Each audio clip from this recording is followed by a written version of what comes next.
All right, man, peace. So in honor of the 20th year anniversary of ESPN the magazine, ESPN has compiled a list of the top 20 most dominant athletes of the last 20 years. Of course, they're going to talk about it, and I'm going to chime in. Here we go. To celebrate its 20th anniversary, ESPN the magazine put out the 20 most dominant athletes and 20 most dominant teams in the last 20 years of the mag, using metrics designed by senior writer Pete Keating. There will be a primetime special on this, 8 p.m. Eastern on Thursday, so set your DVRs. Here is your top 5. Let's do it. We got Tiger Woods at number 1, followed by LeBron James and Peyton Manning. Floyd Mayweather comes in the 8th spot. Usain Bolt is... It's very obvious that the staff who compiled this list had a certain agenda.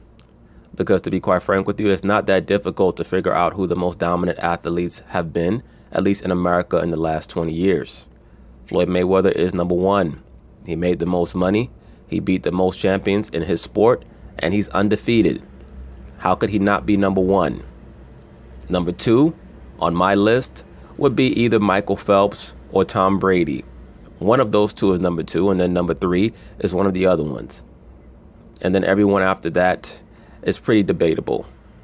Of course, Serena Williams would be there, Kobe Bryant would be there, LeBron James would be there, Peyton Manning would be there. But I don't think that there's much doubt that Floyd Mayweather should be number 1 due to his resume and the fact that he's been the most financially successful in his sport. And then after that, you would have either Michael Phelps or Tom Brady, because neither one of those two athletes ever had a mental breakdown in their sport, which Tiger Woods has. That's why he loses major points for me in regards to being considered in that top 3 for the greatest athletes or the most dominant athletes of the past 20 years when being compared to those guys. Is 10. Here's 11 through 20. Serena Williams is 12. Barry Bonds, 17. Tom Brady is 20. Those are the 20. Why would you have Barry Bonds on this list when Barry Bonds barely played over the last 20 years? It just shows you that, once again, whoever was discussing how this list was going to be compiled, their metrics were a little skewed. 20 most dominant athletes in the last 20 years. Speaking of dominating, we bring in Will Cain right now. Will, how we doing? Right, that's right. That was going to be my transition. line. Speaking of dominating, I don't know why the hell you would mention dominance and Will Cain in the same breath. That might mandate an automatic suspension, Molly. That might. It's kind of obvious why Molly is mentioning dominance and Will Cain, because it's very obvious to me that something is going on between those two. I've mentioned that in previous videos. Brothers, I pay attention to everything. It would not be a surprise to me if her and Jalen Rose are on the outs, allegedly. That might mandate an automatic suspension. Please. Oh, and I was going to start with don't you. worry. And by the Don't way, worry. Will Cain, where the hell is your tie? Where is your tie? Who do you think you are? Where's your tie? Will Cain is that guy that you desperately need in debates like this, Stephen A. Smith, in discussions pertaining to lists and controversial issues on society, etc. You need him. He's like the Jack Nicholson of these type of conversations. Jack Nicholson from A Few Good Men. You want me on that wall. You need me on that wall. I would prefer if you just said thank you and went on your way. Because God knows that even Stephen A. Smith understands that the banter between him and Max Kellerman oftentimes is rather redundant. Not very dominant look, keep asking. The answer is, no, I dominated that tie right out of here. That's what happened. That tie was on me and I just dominated. It just left. Oh, gosh. You guys should know Fast something and about Police, can we settle down and answer the question? Stephen A., who's your top 3? Well, first of all, I'm going to go from 3 to 1, okay? Okay. We're going to go from 3 to 1. Number. Now listen to Stephen A. Smith's top 3. It's going to reveal a lot about the mindset of the modern day liberal black male in America. Just pay very close attention. Number 3 on the list, Max Kellerman, you'll appreciate this, Floyd Money Mayweather, okay? How do you know Max Kellerman would appreciate that? Because he covers boxing? Max Kellerman is also a liberal Caucasian Jew. Floyd Mayweather is the last type of person that he likes, a so-called black man who does not allow the corporations to control the flow of his money. That is why Max Kellerman hates on Floyd Mayweather. Max Kellerman is just a pawn of HBO. So I'm sure that he does not appreciate the fact that Stephen A. Smith mentioned Floyd Mayweather. Not even a little bit. 50-0, even though I consider it 49-0 because I didn't consider Conor McGregor a boxing match. I'm sorry. But 49-0, you want to call it 50-0, taking control of his own career, running his own show, and generating in excess of $1 billion for himself along the way. Let me say this. Conor McGregor would have beat some of the bums that Floyd fought when he first started fighting professionally. Fighters like Robert Apodaca. Put Conor in the ring with Robert Apodaca and watch what happens. I mean, that's just pure business brilliance. Give him, Al Heyman, Leonard Ellaby, all the credit in the world. We can't ignore the fact that the man is undefeated, unblemished in a pugilistic sport for his entire career. Absolutely. So then how come he's not number one, Stephen A. Smith? We cannot ignore that. That's number 3. Number 2 on the list would be Tiger Woods. Because how could you have a man who had a series of mental breakdowns in his sport that stopped him from being able to compete at a high level before he physically broke down as being above Floyd Mayweather? Because Tiger Woods with the 14 majors, we all know how dominant he was. Or what, 79 or 80 PGA Tour titles. I mean, the 14 majors, not to mention the reducing and demoralizing the competition in the petrified puppies for a vast majority of the height of his career. Yes, the vast majority of his career. Floyd Mayweather was dominant for the entirety of his career. Once again, why is Tiger Woods above Floyd Mayweather? Brothers, when I evaluate these various athletes, and when I evaluate or assess these topics that I speak on in these videos, period, I always assess them according to objectivity. I'm interested in empirical data. Floyd Mayweather is the number one athlete of the last 20 years. There's no doubt about that in my mind, and it's not particularly close. If not the entire height of his career. We can't ignore that level of dominance and how he literally intimidated folks to such a degree they were just petrified to go up against his brother because he was just on another level. Yes, and every boxer within Floyd Mayweather's weight class was intimidated into fighting him until they saw that he was the number one cash cow in the sport. Go check Floyd Mayweather's fight negotiations record in the early to mid 2000s before he was finally able to land the Oscar De La Hoya fight. Most of the top fighters at the 140 pound and 147 pound division did not want to fight him. They would normally run from him, and that was until he defeated De La Hoya and he became the number one cash cow. And then all of a sudden everyone started to call him out. Yes, Tiger Woods was extremely dominant. He's been basically MIA from any high-level participation in the sport of golf for the last 10 years. He's number 2 and number 1 of all time, for the last 20 years. Easy for me. The great Serena Williams. Yes. And this is why I told you brothers to pay very close attention to Stephen A. Smith's list, because it was going to be very revelatory in regards to providing some insight into the mindset of the modern-day liberal black male. The reason why Stephen A. Smith stated that it's easy for him to state that Serena Williams is the most dominant athlete of the last 20 years is because that is a reflection of the modern-day black man's over-infatuation and worship of the feminine principle. He has to get on TV and say that Serena Williams is the most dominant athlete of the last 20 years because that's part of his programming. He's scared that he'll be castigated if he doesn't say Serena Williams. In his mind, in his true mind, Stephen A. Smith knows that Floyd Mayweather is the most dominant athlete. That's why he put him at number 3. That basically was his way of saying that Floyd is really my number 1. Because on Stephen A. Smith's real list, I guarantee you it's most likely inverted. Serena Williams number 3, Tiger number 2, and then Floyd number 1. But he had to put Serena number 1 because ESPN heavily promotes the veneration of the woman.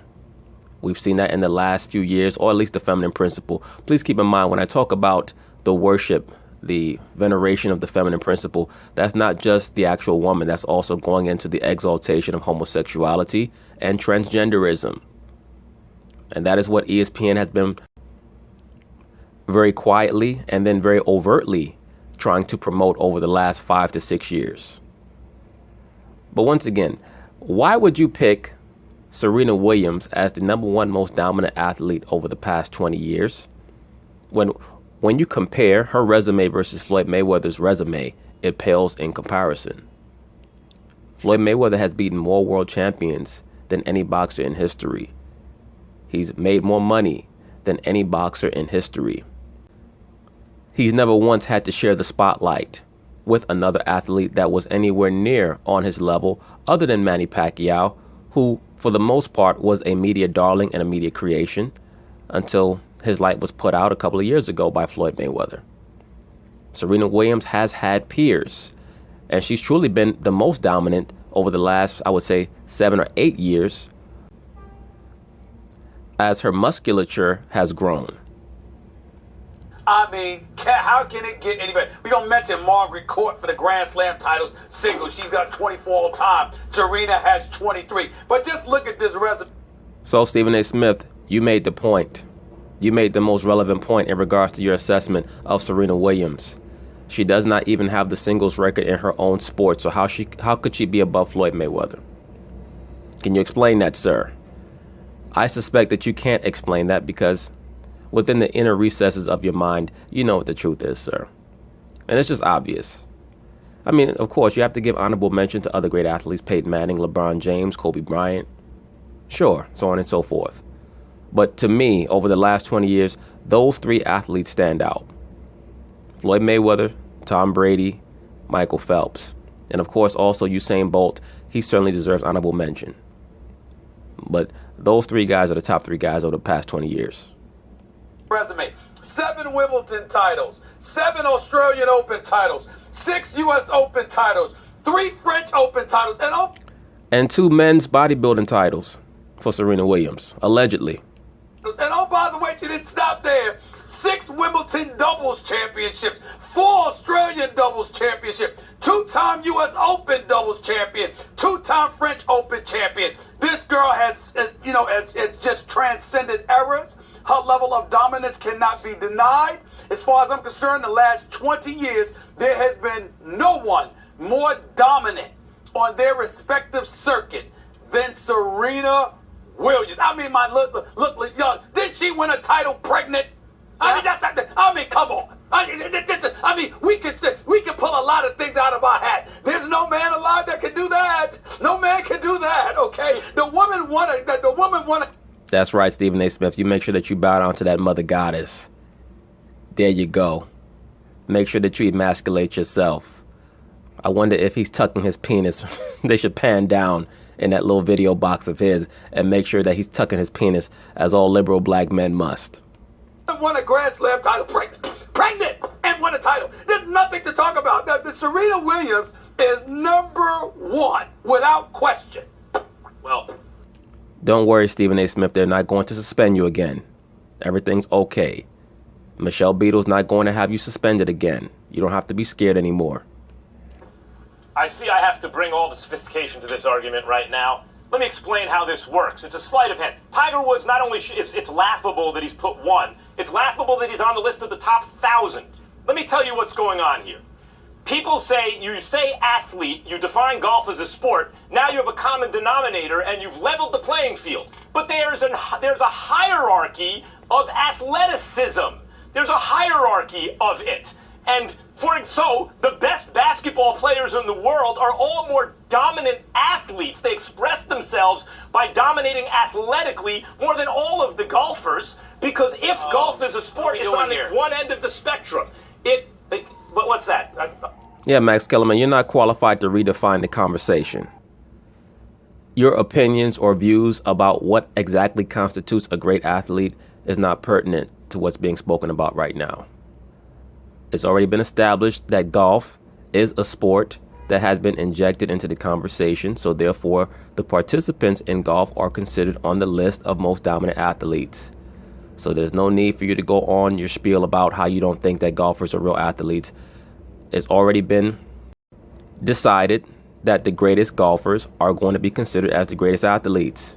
Because if that's the case, if we're going to start assessing each athlete in and of itself about whether or not they qualify as what has always been viewed as classically athletic, then we have to remove Tom Brady and Peyton Manning. Because are they running fast and jumping high? No. I'm sorry, I just started talking. Who just said that? No, keep going. Sorry? Keep going. Keep going. Oh, okay, good. So it's on one end of the spectrum. It tests certain athletic abilities. Small motor skills, hand-eye coordination, mental determination in a certain way, etc., that kind of stuff.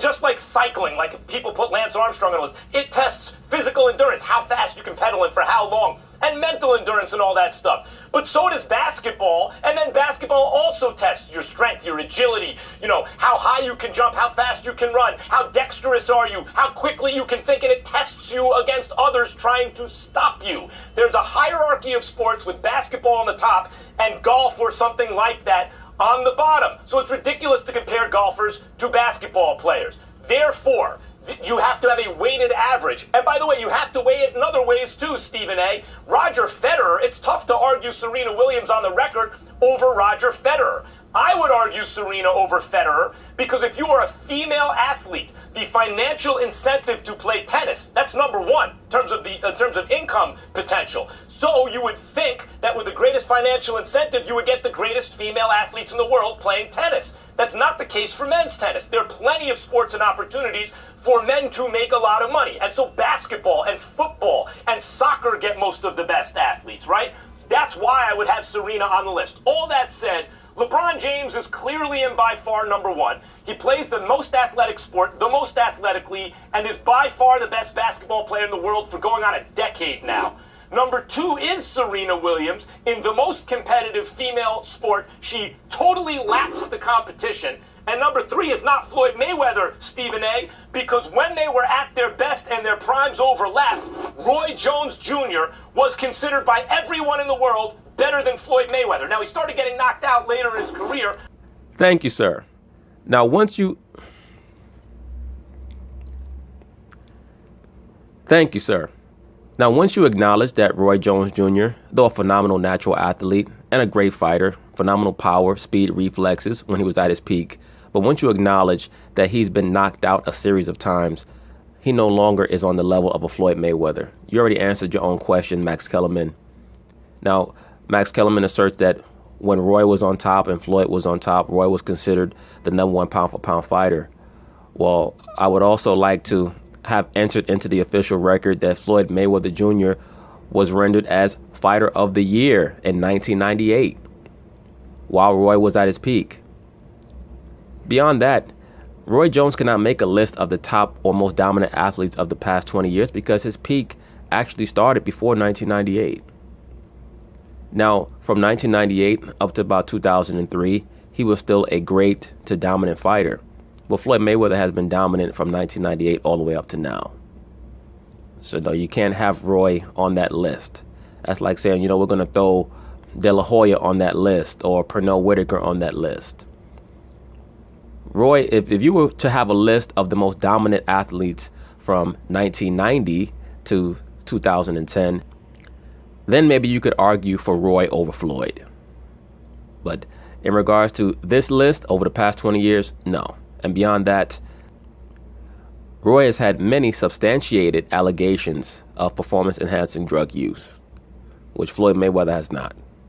When he was old and he melted back down from heavyweight, lost 25 pounds of lean muscle mass, was never the same again. But yeah, well, whose fault is that? But in his prime, Roy was the most dominant boxer I've ever seen. 1 LeBron, 2 Serena, 3 Roy Jones. Okay, Stephen A., we share 2. Max, we share 1. Max, you redefined the rules of the game. That's what you did. You compared athleticism. The point is this, it's not who can go from one sport to the other and dominate each other. It's not who can dominate each other in their respective sports. It's who dominates their sport. Thank you, sir. Thank you, sir. But as usual, Max Kellerman, he likes to try to change the rules so that he can make himself appear smarter than everyone else on the panel, as smarter than he actually is. And dominate, not athlete.